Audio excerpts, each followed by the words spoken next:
Hello दोस्तों, नमस्कार। मैं आज आपको सीईटी के बारे में बताने जा रहा हूँ। राजस्थान में भी कर दिया गया है इसे लागू। राज्य सरकार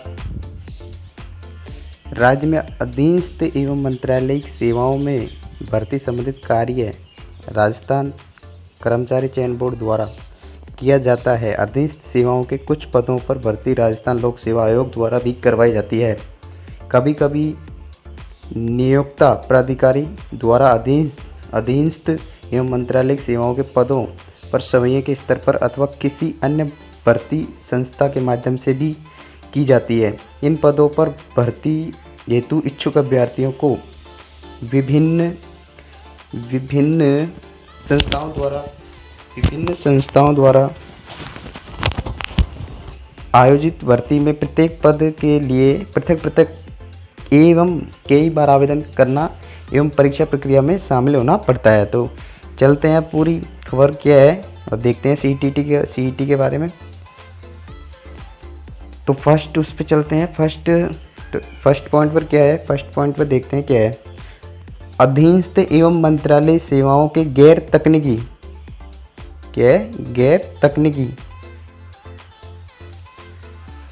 तकनीकी में तकनीक पदों संलग्न अनुसूची फर्स्ट एवं सेकंड की भर्ती प्रक्रिया में सम्मिलित होने के लिए समान पात्रता परीक्षा में भाग लेना अनिवार्य होगा। किसी भी अभ्यर्थी को अन्यथा पात्र होने पर इस परीक्षा में अर्जित, तो सबसे अच्छी बात यह है, क्या कह रहा है कि इस परीक्षा में अर्जित अंकों के आधार पर ही किसी पद की भर्ती हेतु आयोजित की जाने वाले प्रतियोगी परीक्षा में भाग लेने हेतु पात्र माना जाएगा।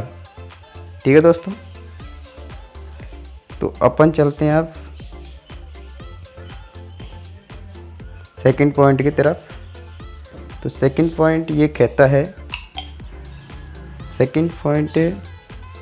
कहता है कि स्नातक एवं उच्च माध्यमिक शैक्षणिक योग्यता के आधार पर अनुसूची फर्स्ट एवं सेकंड में उल्लेखित पदों के लिए पृथक समान पात्रता पर परीक्षा आयोजित की जाएगी। थर्ड पॉइंट पर समान पात्रता परीक्षा का आयोजन राजस्थान कर्मचारी चयन बोर्ड द्वारा किया जाएगा। जो इस एग्जाम समान पात्रता परीक्षा है, तो इसका जो आयोजन किया जाएगा वह RSSB द्वारा किया जाएगा। इस परीक्षा का आयोजन सामान्यतः वर्ष में एक बार किया जाएगा। जो साल में इस परीक्षा का आयोजन एक बार होगा। ठीक है, अब आते हैं हम चौथे पॉइंट पर। समान पात्रता परीक्षा एक चरणीय बहुविकल्पीय प्रश्न पत्र पर आधारित परीक्षा होगी। अब आते हैं सेकंड पॉइंट, मतलब पांचवें पे नेक्स्ट पॉइंट। समान पात्रता परीक्षा के नियम आयोजन के मध्य मैनेजर राजस्थान कर्मचारी चयन बोर्ड में एक विशेष प्रकोष्ठ का गठन किया जाएगा, जिसका प्रभारी राजस्थान प्रशासनिक सेवा वरिष्ठ अधिकारी होगा, जो सीधे अध्यक्ष राजस्थान कर्मचारी चयन बोर्ड को रिपोर्ट करेगा। इस प्रकोष्ठ द्वारा केवल समान पात्रता परीक्षा के आयोजन का ही कार्य किया जाएगा, जिसके अधीन विशेष रूप से 3 और उप अनुभाग होंगे। ठीक है, तो फर्स्ट अनुभाग क्या है ये देखते हैं। इसमें फर्स्ट है परीक्षा, सेकंड है अनुसंधान एवं प्रश्न सामग्री विकास, एवं थर्ड है समन्वय स्थापित किए जाएंगे। ठीक है, अब आते हैं अपन जो मेन पॉइंट है 6 पर। ठीक है, तो 6 पॉइंट क्या कह रहा है। कर्मचारी चयन बोर्ड द्वारा परीक्षा सीईटी आयोजित करने के पश्चात सभी अभ्यर्थियों को सार्वजनिक किया जाएगा। ठीक है, सभी अभ्यर्थियों के अंकों को सार्वजनिक किया जाएगा। इस परीक्षा हेतु कोई न्यूनतम उत्तीर्णांक नहीं होंगे, बल्कि किसी पद विशेष की भर्ती के समय इस परीक्षा में प्राप्त अंकों के आधार पर अभ्यर्थियों से आवेदन पत्र आमंत्रित किए जाएंगे। 7 पॉइंट है समान पात्रता परीक्षा में अर्जित अंकों की वैधता अवधि 3 वर्ष रहेगी, अर्थात कोई भी अभ्यर्थी परीक्षा में परीक्षा में एक बार अर्जित अंकों के आधार पर, अन्यथा पात्र होने पर 3 वर्ष तक संबंधित पदों के लिए आवेदन हेतु पात्र माना जाएगा। ठीक है। 8वां पॉइंट कह रहा है, इस परीक्षा में बैठने हेतु अवसरों की कोई सीमा नहीं होगी। आयु संबंधी एवं अन्य पात्रता के आधार पर कोई भी अभ्यर्थी अपनी रैंकिंग अंक सुधार हेतु कितनी ही बार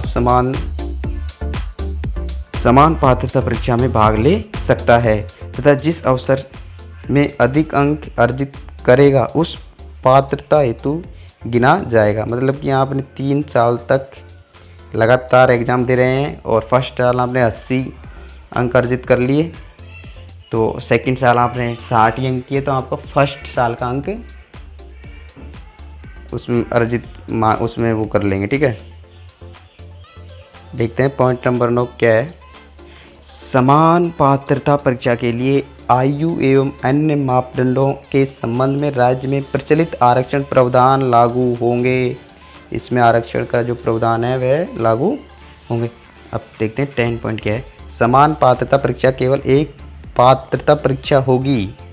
समान पात्रता परीक्षा केवल एक पात्रता परीक्षा होगी तथा इस परीक्षा में अर्जित अंकों को किसी भी पद के अंतिम चयन के लिए गणना में शामिल नहीं किया जाएगा।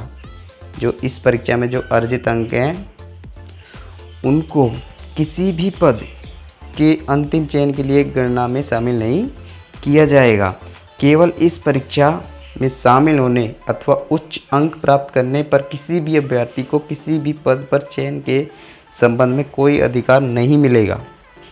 11वां पॉइंट क्या कहता है। राजस्थान कर्मचारी चयन बोर्ड द्वारा एक बारीय पंजीयन वन टाइम रजिस्ट्रेशन किसी भी व्यवस्था विकसित की जाएगी जिससे न केवल समान पात्रता परीक्षा बल्कि इस परीक्षा के आधार पर किसी भी पद पर भर्ती के लिए अभ्यर्थी को बार बार आवेदन नहीं करना पड़े तथा एक बार पंजीयन वन टाइम पासवर्ड के आधार पर सृजित यूनिक पहचान संख्या के माध्यम से आवेदन संभव हो सके। एक बारीय पंजीयन वन टाइम पासवर्ड रजिस्ट्रेशन की व्यवस्था के संबंध में राजस्थान लोक सेवा आयोग, राजस्थान कर्मचारी चयन बोर्ड एवं सभी नियोक्ता अधिकारियों अन्य भर्ती एजेंसियों के माध्यम से समन्वय द्वारा इस रूप में विकसित किया जाएगा कि किसी भी अभ्यर्थी द्वारा न केवल कर्मचारी चयन बोर्ड बल्कि राज्य में किसी भी भर्ती संस्था द्वारा किसी भी पद की भर्ती के लिए इस काम में लिया जा सके, जिससे कि भर्ती हेतु आवेदन एवं आवेदन पत्रों की प्रारंभिक समीक्षा का कार्य न्यूनतम हो सके। देखते हैं 12वां पॉइंट क्या है। संलग्न अनुसूचियों में वर्णित पदों की भर्ती में समान पात्रता परीक्षा सीईटी का प्रावधान संबंधित सेवा नियमों में करने एवं इसके नियम बनाने का कार्य विभाग द्वारा किया जाएगा, जिसके पश्चात ही समान पात्रता परीक्षा सीईटी का आयोजन किया जाएगा। पॉइंट नंबर 13 समान पात्रता परीक्षा संबंधी प्रावधान पहले से विज्ञप्ति पदों की भर्तियों पर लागू नहीं होंगे। जो पहले जो वैकेंसी आ गई हैं उन पर यह लागू नहीं होगा।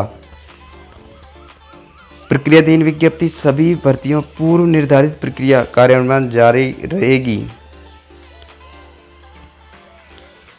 पॉइंट नंबर 14 राज्य सरकार से संबंधित राज्य उपक्रमों स्वायत्तशासी संस्थाओं निगम बोर्ड बैंक आदि द्वारा भी अपने संस्थानों में कार्मिकों की नियुक्ति में समान पात्रता परीक्षा सीईटी के अंकों का उपयोग किया जा सकेगा।